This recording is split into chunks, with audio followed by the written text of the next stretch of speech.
Magandang araw po sa ating lahat. Ngayon po ay pag-uusapan po natin ang introduction po about sa the doctrine of Jesus Christ. Tinatalayang nasa 40 bilyon na po ang mga tao ang nabuhay sa mundong ito mula pa kay Adan. Pero ano ba ang mga kaibahan na makikita sa napakaraming taon na nakalipas dito sa ating sangkatauhan? Marami pong iba't ibang tao ang nilikha ng Diyos. Kabilang na po dito ang mga itim na tao, puting tao, at mga kayumanggi. Ang mga taong ito ay nanirahan sa bawat sulok ng ating mundo. Sila ay nagsasalita ng libo-libong mga wika, nagsasagawa ng maraming relihiyon, at mayroong bumubuo ng maraming kultura. Ngunit ang bawat isang tao ay nagbabahagi ng isang mahalagang bagay-bagay.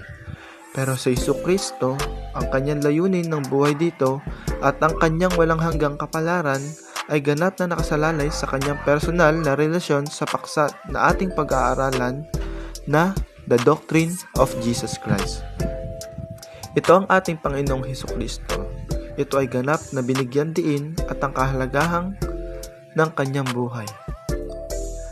Ang pangunahing tanong sa ating pag-aaralan: ano ang palagay niyo tungkol kay Kristo? Sinabi sa Matthew 22 verse 42. Bigkasin ko po ng Tagalog na sinasabi, ano ang akala niyo tungkol kay Kristo? Kanino bagang anak siya? Sinabi nila sa kanya, kay David. Ang malapit na pagkakamag-anak ni Kristo sa Kristyanismo ay iisa sa mga natatanging katangian ng relihiyong Kristiyano.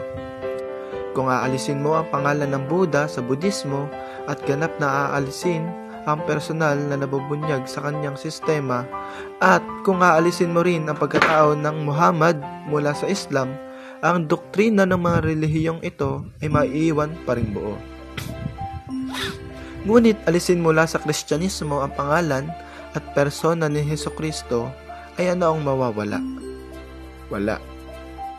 Ang buong sangkap at ang lakas ng pananampalatayang Kristiyano ay nakasentro lamang kay Jesucristo. Kung wala siya, ay ganap na wala, ayon kay Sinclair Patterson. Ang sabi naman po ni James Denney, mula sa simula hanggang sa wakas, sa lahat ng iba't ibang yugto nito, aspeto at elemento, ang pananampalataya at buhay Kristiyano ay tinutukoy ng tao ayon sa gawain ni Jesucristo. Utang natin ang buhay at pagkatao sa bawat punto sa Kanya. Ang mga paniniwala dito ay mga paniniwala tungkol sa Kanya. Ang pag-asa nito ay mga pag-asa na Kanya binibigyang inspirasyon at para saan ito upang siya ay maitaas. Ang mga mithiin nito ay sinaalang sa Kanyang pagtuturo at Kanyang buhay. Ang lakas nito ay ang lakas ng Kanyang Espiritu. Ayon po sa ating pinag-aralan, huwag po nating kalimutan na ang buhay po natin ay hiram lamang po natin sa Kanya.